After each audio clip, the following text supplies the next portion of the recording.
ನಮ್ದು greatest actually one of the greatest cricketers Karnataka has produced Garudachar ಅಂತ. Correct. Okay, really one of the greatest cricketers. ಅವರು ಬಾಂಬೆಗೆ ಆಡಿದ್ದಾರೆ, ಕರ್ನಾಟಕಕ್ಕೆ ಆಡಿದ್ದಾರೆ.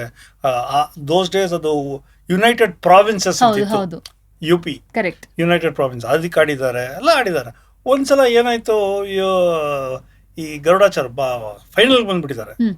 ಸೊ ಈ KC ಅವರು ಫೋನ್ ಮಾಡಿದ್ರು, ಇವ್ರು ಬಾಂಬೆಲಿದ್ರು, ನೀವೇ ಕ್ಯಾಪ್ಟನ್ ಅಂತ, ಹೋಗಿ ಆಡಿ ನೀವೇ ಕ್ಯಾಪ್ಟನ್ ಅಂತ. ಸೊ ಇವರು ಪರವಾಗಿಲ್ಲಪ್ಪ, ಪ್ಲೇಯರ್ಸ್ ಯಾರು ಮೀಟ್ ಮಾಡಿಲ್ಲ, ಫಸ್ಟ್ ಟೈಮ್ ಮೀಟ್ ಮಾಡ್ತಾ ಇದ್ದಾರೆ ಫೈನಲ್ಸಿಗೆ ಬಂದು. ಫೈನಲ್ಸ್ ಇದು important match, I think finals. ಅದು ನನ್ನ ಬುಕ್ಕಲ್ಲಿ ಬರ್ದಿದ್ದೀನಿ ಇದ್ರ ವಿಚಾರ. ಅವರು ಟ್ರೈನ್ ಹತ್ತಿದ್ರೆ ಹುಡುಗರೆಲ್ಲ ಬುಕ್ಸ್ ತಗೊಂಡು ಬಂದ್ಬಿಟ್ಟಿದ್ದಾರೆ, ಬುಕ್ಸ್ ಓದೋದಕ್ಕೆ. ವಾಟ್ ಇಸ್ ಇಲ್ಲ, ಎಕ್ಸಾಮ್ಸ್ ಇದೆ, ಎಕ್ಸಾಮ್ಸ್ಗೆ ಓದ್ತಾ ಈಗ ಬುಕ್ಸ್ ತಂದುಬಿಟ್ಟಿದ್ದಾರೆ. ಇದನ್ನು ಇವರು ಎಲ್ಲ ಬಚ್ಚಾಗಳನ್ನ ಕಳಿಸ್ಬಿಟ್ಟಿದ್ದಾರೆ. ನಾನು ಒಂದು ಟಾಪ್ ಟೀಮ್ ತಗೊಳ್ತಾ ಇದ್ದೀನಿ. ಈ ಹೋಲ್ಕರ್ ಮೇಲೆ, ಇವಾಗ ಹೋಲ್ಕರ್ ಅಂತ ಟೀಮ್ ಇಲ್ಲ, ಆವಾಗ CK Naidu Holkar captain. CK Naidu one of the greatest cricketer India. So ಅವರು CK ನಾಯ್ಡು ಇವರು ಬಂದು ಹೇಳಿದ್ರಂತೆ, I believe you are a great tennis player.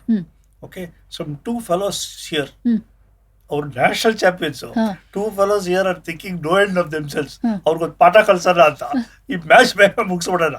ಆ ಮ್ಯಾಚಲ್ಲಿ ಗರುಡಾಚಾರ್ಯರು 64 ಓವರ್ ಬೌಲಿಂಗ್ ಮಾಡಿದ್ದಾರೆ, 8 ವಿಕೆಟ್ ತೆಗೆದಿದ್ದಾರೆ, 170 ರನ್ ಏನೋ ಹೊಡೆದಿದ್ದಾರೆ. ಆ ಮ್ಯಾಚ್ ಆದ್ಮೇಲೆ 4:30ಗೆ CK ನಾಯ್ಡು ಇಲ್ಲ, ಈ ಸೈಡ್ ವರ್ಡ್ ಫಾರ್ ಬನ್ನಿ ಅಂತ 4:30 ಮ್ಯಾಚ್ ಟೆನ್ನಿಸ್ ಶುರು ಮಾಡಿದ್ದಾರೆ. ಕ್ರಿಕೆಟ್ ಮ್ಯಾಚ್ ಮುಗಿಸಿ tennis match 1 set all, 3rd set ಬ್ಯಾಡ್ ಲೈಟ್ ಸ್ಟಾಪ್ ಪ್ಲೇ. ಸೊ ನಿಮ್ಗೆ ಗೊತ್ತಾಗುತ್ತೆ ಮನುಷ್ಯನ ಏನ್ ಬೀಸ್ಟ್ ಅಂತಲ್ಲ. ಅಮೇಸಿಂಗ್. ಈ ಗರುಡಾಚಾರ್ಯ ನಿಮ್ಗೆ ಹೇಳ್ತಾ ಇದ್ರು, ಅವರು ಮೀಡಿಯಂ ಪೇಸ್, ಹೊಸ ಬಾಲಲ್ಲಿ ಮೀಡಿಯಂ ಪೇಸ್ ಹಾಕ್ತಾರೆ, ಆಮೇಲೆ ಬಾಲ್ ಹಳೆದಾದ್ಮೇಲೆ ಆಫ್ ಸ್ಪಿನ್ ಹಾಕ್ತಾರೆ. ಇವ್ರು ಏನ್ ಹೇಳ್ತಾರೆ, ಆಫ್ ಸ್ಪಿನ್ ಅಲ್ಲಿ ಒಂದು 2-3 ಲೆಗ್ ಸ್ಪಿನ್ ಆಗ್ತಾ ಇದೆ. ಓಕೆ, 2-3 ಲೆಗ್ ಸ್ಪಿನ್ ಆಗ್ತಾ ಇದೆ. ಸೊ ಬ್ಯಾಟ್ಸ್ಮನ್ ಗೊತ್ತಾಗತ್ತೆ ಈ ಲೆಗ್ ಸ್ಪಿನ್ ಆಗ್ತಾರೆ ಇವರು ಅಂತ. ಸೊ ಅದು ಲೆಗ್ ಸ್ಪಿನ್ಗೂ ಕಾಯ್ತಾ ಇರ್ತಾರೆ. ಸೊ ಇವ್ರೇನ್ ಮಾಡ್ಬಿಡ್ತಾರೆ, ಒಂದು ಗೂಗ್ಲಿ ಹಾಕ್ಬಿಡ್ತಾರೆ, ಅದು ಆಫ್ ಸ್ಪಿನ್ ಕಡೆಯಿಂದಾನೇ ಬರುತ್ತೆ.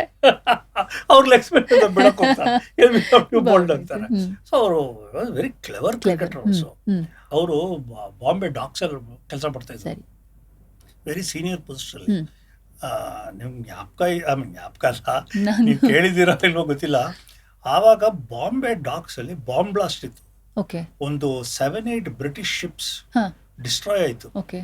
ಗೊತ್ತಿಲ್ಲ ಇದು. ಅದಾದ್ಮೇಲೆ ಇಂಡಿಪೆಂಡೆನ್ಸ್ ಕೊಟ್ಟರು ಅವರು. ಅದು ಕ್ಲೋಸ್ ಮಾಡ್ಬಿಟ್ಟು ಇವರು ಇಲ್ಲಿ ಬಂದ್ಬಿಡಿ ಅಂತ ಮನೆಯವರೆಲ್ಲ ಕರೆದ್ರು, ಇಲ್ಲಿ ವಾಪಸ್ ಬಂದ್ಬಿಟ್ರು. ಬಟ್ ಅವರು ಕರ್ನಾಟಕದವರು. ಅಂಡ್ ಆವಾಗ ನಮ್ ಸಿಸ್ಟಮ್ ಇರಲಿಲ್ಲ, ಕರ್ನಾಟಕ ಸಿಸ್ಟಮ್ ಇರಲಿಲ್ಲ ಕ್ರಿಕೆಟ್ ಆಡೋದಿಕ್ಕೆ. But every now and then ನೋಡಿದ್ರೆ we use to produce an outstanding player. Karnataka cricket ಅಂತ ಅಂದಾಗ ಅಫ್ಕೋರ್ಸ್ ನೀವು ಹೇಳ್ದಂಗೆ 30s ಇಂದನೇ ಶುರು ಆಗಿದೆ. ಆದ್ರೆ ಐ ಥಿಂಕ್ ಬಹುಶಃ 60ರ ದಶಕ ಮುಗಿತಾ 70ರ ದಶಕದಲ್ಲಿ ನಮ್ದೊಂಥರ ನಾವು ಟೀನೇಜ್ ಇಯರ್ಸ್ ಅಂತ ಹೇಳ್ಬೋದು. ಅಂದ್ರೆ ಕರೆಕ್ಟ್ ಆಗಿ ನಮ್ಮ ಪ್ಲೇಯರ್ಸ್ ಇವರು ಎಂತೆಂಥ ಬೌಲರ್ಗಳು, ಎಂತೆಂಥ ಬ್ಯಾಟರ್ಗಳು. This is Bengaluru. ಅಲ್ಲಿ JR ವಿಶ್ವನಾಥ್ ಸ್ಪಾರ್ಟನ್ಸ್ ಆಡ್ತಾ ಇದ್ರು. ಸರಿ. ಸೊ ಸ್ಪಾರ್ಟನ್ಸ್ ಅಂದ್ರೆ ಅದೊಂದು ಕ್ಲಬ್. ಸೊ ಏನ್ ನಡೀತಾ ಇದೆ ಅಂದ್ರೆ, ಈ ಬೆಂಗಳೂರು ಕ್ರೌಡು ಅಲ್ಲೋಗಿ ನೋಡ್ತಾ ಇದ್ರು ಅವ್ರ match. 4th division 5th division ಇದ್ದು. ಇವ್ರು ಯಾಕೆ 4th division 5th division ಯಾಕೆ ಇವ್ರು ಹೋಗ್ತಾ ಇದ್ದಾರೆ ಅಂತ ಕೆಲವ್ರು ಹೇಳಿದ್ರು. ಸುಬ್ಬುಗೆ ಹೇಳಿದ್ರು, ಭಾಳ ಚೆನ್ನಾಗಿ ಆಡ್ತಾನೆ, ಹೋಗಿ ನೋಡ್ಕೊಳ್ಳಿ ಅಂತ. ಸೊ ಸುಬ್ರಹ್ಮಣ್ಯಂ ಅವರು ಹೋದ್ರು, ಫಸ್ಟ್ ಟೈಮ್ ನೋಡಿದ್ರು. He was bowled over. Subrahmanyam is an India player, he played test cricket for India. ಅವರು ಸ್ಟೇಟ್ ಬ್ಯಾಂಕ್ ಆಫ್ ಮೈಸೂರಲ್ಲಿ 2-3 ಒಳ್ಳೆ ಫಾಸ್ಟ್ ಬೌಲರ್ಸ್ ಇದ್ರು, ನಮ್ಗೆ ಇವಾಗ ಜ್ಞಾಪಕ ಇಲ್ಲ, ಬಟ್ ಒಳ್ಳೆ ಫಾಸ್ಟ್ ಬೌಲರ್ಸ್ ಇದ್ರು. ಸೊ ಇವಾಗ JR ವಿಶ್ವನಾಥ್ ಆವಾಗ ಇವಷ್ಟೇ ಮಚ್ ತಿನ್ನರು, ಕುಳ್ಳಕ್ಕಿ ಇನ್ನೂ ಇದ್ದಾರೆ. ಬಟ್ ಅವ್ರ ಬ್ಯಾಟಿಂಗ್ ಸ್ಟೈಲು, ಮ್ಯಾಟಿಂಗ್ ವಿಕೆಟ್ ಇಲ್ಲಿ, ಆ ಫಾಸ್ಟ್ ಬ್ಯಾಟಿಂಗ್ ವಿಕೆಟ್ ಅಲ್ಲಿ ಬೌನ್ಸ್ ಆಗುತ್ತೆ, ನಿಜವಾಗ್ಲೂ ಬೌನ್ಸ್ ಆಗುತ್ತೆ. ಅವ್ರ ಬ್ಯಾಟ್ ನೀವ್ ಹೇಳಿದಂಗೆ ಹೆಲ್ಮೆಟ್ ಇಲ್ಲ, ಗ್ಲೌಸ್, ಥೈ ಪ್ಯಾಡ್ಸ್ ಎಲ್ಲ poor quality, gloves poor quality. ಆ ಬ್ಯಾಟು ವೆರಿ ಆರ್ಡಿನರಿ ಬ್ಯಾಟ್, ಈಗಿನ ಥರ ಬ್ಯಾಟ್ ಎಲ್ಲ. ಅವ್ರು ಆಡೋಷ್ಟು ನೋಡಿದ್ರು, ಸ್ಟ್ರೈಟ್ ಅವೇ ಕರ್ನಾಟಕ ಟೀಮ್ ಹಾಕಿದ್ರು. ವಾ, ಫಾಸ್ಟ್ ಟ್ರ್ಯಾಕ್. ಹಾ, only because of Subrahmanya. Subrahmanyam. And debut ಅಲ್ಲಿ 230. ಓಹ್, ಯಾರ ಮೇಲೆ ಅವರು ಡೆಬ್ಯೂ ಮಾಡಿದ್ದು? ಆಂಧ್ರ ಮೇಲೆ. ಭದ್ರಾವತಿ ಹಾ ಹಾ. 230. Wow. Afterwards this thing was made. But Subramania was like that. And ಅವರು ಮುಂಚೆ ಈ ರಂಜಿ ಟ್ರಾಫಿ ಕ್ರಿಕೆಟ್ ಮ್ಯಾಚ್ ಅಂದರೆ ಈ ಲಂಚ್ ಟೈಮು ಪಿಕ್ನಿಕ್ ಥರ ಇತ್ತು. ಒಂದು 70 ಜನ 80 ಜನ 100 ಜನ ಬಂದು ಇದು ಏನೇನು ಸರ್ ಅದು ದೊಡ್ಡ ಪಾತ್ರೆಯಲ್ಲಿ ಲೆಮನ್ ರೈಸು ಕರ್ಡ್ ರೈಸು ಅದಲ್ಲ ಇದೆಲ್ಲ ನಿಲ್ಸ್ಬಿಟ್ರು. ಕ್ರಿಕೆಟ್ಗೆ ಇದಲ್ಲ ಆಗಲ್ಲ. ಅಲ್ಲಿ ಎಲ್ಲರೂ ಆಫೀಸ್ ಬೇರರ್ಸು, ಅವ್ರ ಹೆಂಡತಿಗಳು, ಮಕ್ಕಳು ಇದೆಲ್ಲ ಇಲ್ಲ. ಪ್ಲೇಯರ್ಸ್ಗೆ ಸೆಪ್ರೇಟ್. ಆವಾಗ KSC ಆಫೀಸ್ ಬೇರರ್ಸ್ ಸಿಕ್ಕಾಪಟ್ಟೆ ರೇಗ್ಬಿಟ್ರು. ಇವನು ಕ್ಯಾಪ್ಟನ್ ಮಾಡಿದ್ರೆ ಇದೆಲ್ಲ ಡಿಮ್ಯಾಂಡ್ ಮಾಡ್ತಾ ಇದ್ದಾರೆ. Late 60s early 70s. So ಅವರು ಈ ಟೋಟಲಿ ಚೇಂಜ್. ಅದಾದ್ಮೇಲೆ ಪ್ಲೇಯರ್ಸ್ಗೆ ಸೆಪರೇಟ್ ಲಂಚ್. ಈಗ ಡಯಟ್ ಇಂಪಾರ್ಟೆಂಟ್ ಇಲ್ಲ, ಲಂಚೇ ಸೆಪರೇಟ್, ಸಂಚೆ ಸೆಪರೇಟ್. ಮುಂಚೆ ಎಲ್ಲ ಹೇಳಿದಲ್ಲ, ಮದುವೆ ಮನೆ ತರ ಮದುವೆ ಮನೇಲಿ ಬಂದೆಲ್ಲ ಮದುವೆ ಮನೆಯಲ್ಲೇ ಅದೇ ತರ ಅದು ಸೆಪರೇಟ್ ಮಾಡಿ ದೆನ್ ನೆಕ್ಸ್ಟ್ ಬಂದಿದ್ದು ಡಯಟ್. ಡಯಟ್ ಎಲ್ಲ ಇವಾಗ ಏನ್ ಕಲದ್ ಮನೆ, ಅವಾಗೆಲ್ಲ ಡಯಟ್ ಇಲ್ಲ. ಇದು ಮಾವಿನಕಾಯಿ, ಸೌತೆಕಾಯಿ ಆ ಟೈಮ್ ಅಂದ್ರೆ ಆ ತರ ಇವ್ರು ಮಾತ್ರ ಎಕ್ಸಾಂಪಲ್ ಕೊಡ್ತಾರೆ ನಿಮ್ಗೆ. ಡಯಟ್ ಎಲ್ಲ ಇವಾಗ ಸ್ಟಾರ್ಟ್, ವಿರಾಟ್ ಕೊಹ್ಲಿ ನೋಡ್ಬಿಟ್ಟು ಇವಾಗ ಡಯಟ್ ಎಲ್ಲ ಸ್ಟಾರ್ಟ್ ಆಗಿರೋದು. ನಾವ್ ಆಡ್ತಿದ್ದ ಸೌತೆಕಾಯಿ ಮಾವಿನಕಾಯಿ ಅಂದ್ರೆ, ಯಾಕಂದ್ರೆ ನಮ್ಮ ಕೊಡ್ತಾ ಇರ್ಲಿಲ್ಲ. ಕರ್ಡ್ ರೈಸು, ಈ ಕರ್ಡ್ ರೈಸ್ ಕುಚ್ಚುಮಣಿ ಅಲೋ ಮಾಡ್ತಾ ಇರ್ಲಿಲ್ಲ. ಅದು ಆಡೋದಿಕ್ಕೆ ರಾತ್ರಿ ತಿಂಡಿ ಬೆಳಗ್ಗೆ ಲಂಚ್ ಟೈಮ್ ಇದೆಲ್ಲ ತಿನ್ನಕ್ಕಾಗಲ್ಲ. ಅವ್ರು ಹೇಳ್ತಾ ಇದ್ರು ಏನ್ ತಿನ್ಬಹುದು ಏನ್ ತಿನ್ಬಾರ್ದು ಅಂತ. ಅದು ರೂಢಿ ಆಗ್ಬಿಡ್ತು. ಬಟ್ ನನ್ನ ಬುಕ್ಕಲ್ಲಿ ಒಂದು ಫೋಟೋ ಇದೆ, ಒಂದು ಗ್ರೂಪ್ ಫೋಟೋ. ಆ group photo it shows the character of Subrahmanyam.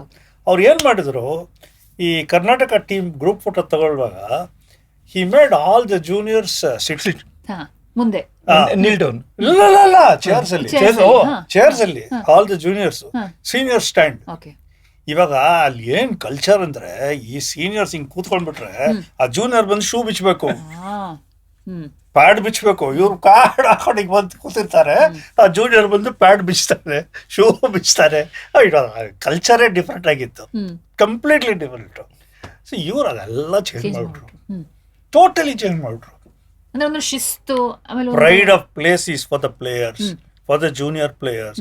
And ನಿಜವಾಗ್ಲೂ ನೋಡಕ್ ಹೋದ್ರೆ ಆ ಟೈಮಲ್ಲಿ ಕಿರ್ಮಾನಿ, ಬ್ರಿಜೇಶ್ ಪಟೇಲ್, GR ವಿಶ್ವನಾಥ್, ಜಯಪ್ರಕಾಶ್, ಯಂಗ್ಸ್ಟರ್ಸ್ ಈ ಸುಬ್ರಹ್ಮಣ್ಯಂ ಎನ್ಕರೇಜ್. ಅಂಡ್ ಅವ್ರಿಗೆ ಟೀಮ್ ಕಾನ್ಸೆಪ್ಟ್ ಅಂತ ಇತ್ತು. ಇದು ಬಹಳ ಮುಖ್ಯ. ಯಾಕೆಂದ್ರೆ ನಮ್ಗೆ ಈಗ ನಾವೇನು ಈ 70s ಒಂದು ಬ್ಯಾಚ್ ನೋಡ್ತೀವಿ, 90s ಒಂದು ಬಟ್ ಇವರೆಲ್ಲರ ಹಿಂದೆನೂ ಒಬ್ರು ಇವರಿದ್ರು. ಇವ್ರೊಂಥರ ಇವ್ರು ಹಾಕೊಟ್ಟ ಬುನಾದಿಯಿಂದನೇ ಇವತ್ತು ನಮ್ಮ ಕರ್ನಾಟಕ ಕ್ರಿಕೆಟ್ ಇಷ್ಟು ಭದ್ರವಾಗಿದೆ ಅಂತ ಅನ್ನೋದಿದೆಯಲ್ಲ. ಐ ಥಿಂಕ್ ಅದು ಬಹಳ. ಅವ್ರು ಹೇಳ್ತಾ ಇದ್ರು ಸುಬ್ರಹ್ಮಣ್ಯ, ನನಗೆ ನನ್ನ ಬುಕ್ ಹೇಳ್ತಾ ಇದ್ರು, ಆ ಸೆಂಟ್ರಲ್ ಕಾಲೇಜ್ ಪಿಚ್ ಹೇಗಿತ್ತಂದ್ರೆ, ಈ ಕೆಲವು ಸಲ ಆಡುವಾಗ ಮಣ್ಣು ಬರ್ತಾ ಇತ್ತು, ಆಮೇಲೆ ಬಾಲ್ ಬರ್ತಾ ಇತ್ತು. ಸೊ ನೀವು ಬ್ಯಾಟ್ಸ್ಮನ್ ಅಂದ್ರೆ ಯಾವ್ದು ಬಿಡ್ಬೇಕು ಯಾವ್ದು ಆಡ್ಬೇಕು ಗೊತ್ತಾಗ್ಬೇಕಂತೆ. ಫಸ್ಟ್ ಮಣ್ಣು, ಅದು ಯಾವ್ದು ಆಡ್ಬೇಕು ಯಾವ್ದು ಬಿಡ್ಬೇಕು ಅದು ಗೊತ್ತಾಗ್ಬೇಕು ಅಂತ ಜಡ್ಜ್ಮೆಂಟ್ ಇಲ್ಲ. ಹೇಳತ್ತಂದ್ರೆ pitches quality was so poor. ಇವರು ದೇ ಸರ್ ನಥಿಂಗ್ ಡೂಯಿಂಗ್. ನೀವು ಒಳ್ಳೆ ಪಿಚ್ ಕೊಡಿ, ನಾವು ಕ್ರಿಕೆಟ್ ಆಡ್ತೀವಿ, ಬಟ್ ನಮಗೆ ಆಡೋದಕ್ಕೆ ಸ್ವಲ್ಪ ಸರಿಯಾಗಿ ಒಂದು ಚಾನ್ಸ್ ಕೊಡಿ. 100 ಆಲ್ಔಟ್, 90 ಆಲ್ಔಟ್, ಅದೆಲ್ಲ ಕ್ರಿಕೆಟ್ ಅಲ್ಲ, ಅದು ಬಾಸ್ಕೆಟ್ಬಾಲ್ ಸ್ಕೋರ್ಸು. ಸೊ ಕ್ರಿಕೆಟ್ ಆಡೋದಕ್ಕೆ ಒಂದು ಅವಕಾಶ ಕೊಡಿ, ಒಳ್ಳೆ ಪಿಚ್ಗಳು ಕೊಡಿ, ಒಳ್ಳೆ ಅಟ್ಮಾಸ್ಫಿಯರ್ ಕೊಡಿ. ಸೊ ಇವ್ರು ಎಲ್ಲ ಚೇಂಜ್ ಮಾಡ್ಬಿಟ್ರು. Right from players to training. ಅವರೇ ಫಿಸಿಕಲ್ ಟ್ರೈನಿಂಗ್ ಶುರು ಮಾಡಿದ್ದು. ಆವಾಗೆಲ್ಲ ಫಿಸಿಕಲ್ ಟ್ರೈನಿಂಗ್ ಅಂದ್ರೆ ಕಾನ್ಸೆಪ್ಟೇ ಇರಲಿಲ್ಲ. ಈಗ we have taken it to some other level. ಎಲ್ಲ ಪರ್ಸನಲ್ ಟ್ರೈನರ್ಸ್ ಅದು ಇದೆಲ್ಲ. ಆಗ ಒಂದು ರೌಂಡ್ ಕೂಡ ಓಡ್ತಾ ಇರ್ಲಿಲ್ಲ ಗ್ರೌಂಡ್ ಅಲ್ಲಿ.